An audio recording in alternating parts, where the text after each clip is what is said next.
Bowling Green taking on Ohio, where we have right now the Ohio Bobcats 6.5-point home favorites here, 55 being the total in this game. The Ohio Bobcats certainly in a good spot right now in terms of the MAC East Division. You can see where they are right now. They are currently 6-1 in conference play. Bowling Green, believe it or not, 5-2, trailing them, and they've all of a sudden ascended, believe it or not, to second place in the MAC East. So this is essentially the de facto, if you will, MAC East Division Championship. Ohio wins this, they're going to end up obviously being in the MAC title game, and they're favored to do that.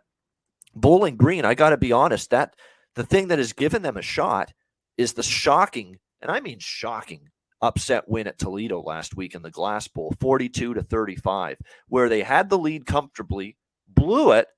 Toledo gets the lead with in the last minute or so, and then Bowling Green at the end ends up getting the touchdown to go ahead and win the game. Crazy game last week, Toledo and Bowling Green, and that upset win is 15-point dogs. And I think on this show, both Conor and I said, don't you dare lay those points with Toledo. They're a bad favorite.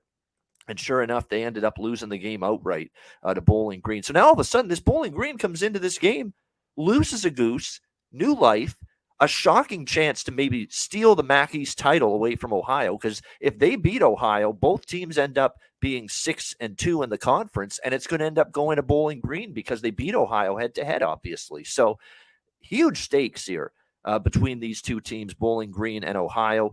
I lean to the dog again here, and the problem is I've kind of talked myself out of fading Ohio, and I don't know if I'm going to bet Bowling Green here. I lean to the Falcons. They've got new life. Their offense finally played like I thought they should have played all year. Matt McDonald, I thought that was going to be a pretty good offense, and they finally played like it against Toledo last week when they've kind of struggled all season.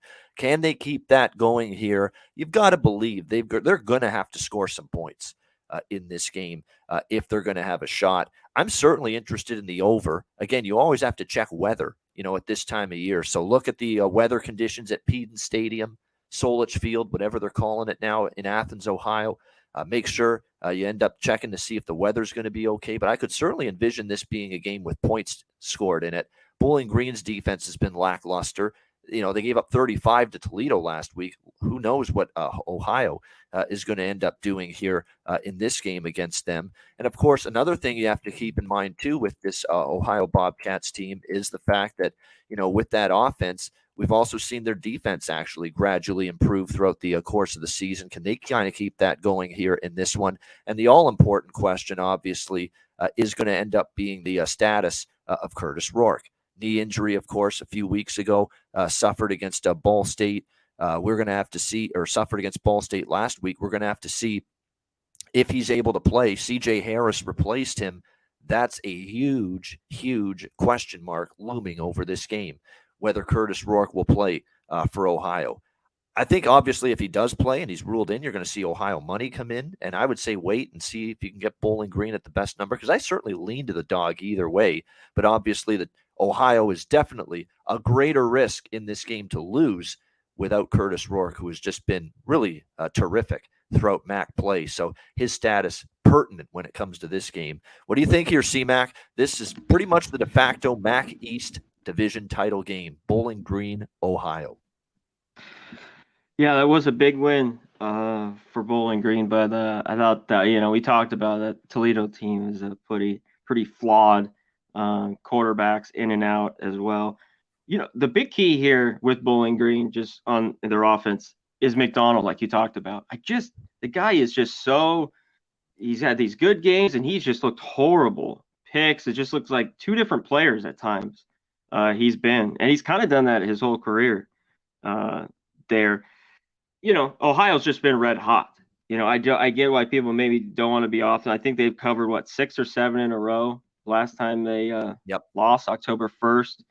So, but the big question mark you talked about is with Rourke there. He's the key. I think Ohio's a little bit better defense, and obviously their offense has been good. And they took care of business against, last week, 32-18. So tricky here is just get under 7. Maybe you like Ohio, but Rourke's got to be in. See, with Bowling Green with that big win, with huge dogs, And this number would have been bigger. Like, Yeah. that good win, like this could have been, I thought it would be over 10, maybe, or around there, if they lost. So tough here. Yeah, I'm gonna wait. I'm just gonna wait on this one a little bit. I don't know if I pull the trigger. Maybe it's one you just watch or bet live in the end. I think if Rourke is in, I gravitate over. If Rourke is out, I gravitate Bowling Green. That's probably where I stand in terms of how I'm going to bet this game, depending on whether he's in or out for Ohio. But obviously, big stakes Tuesday night in Yeah. action. Real quick, if he's in under a touchdown, I'd lean Ohio a little bit. They've been just that good. I think they could, win by a touchdown.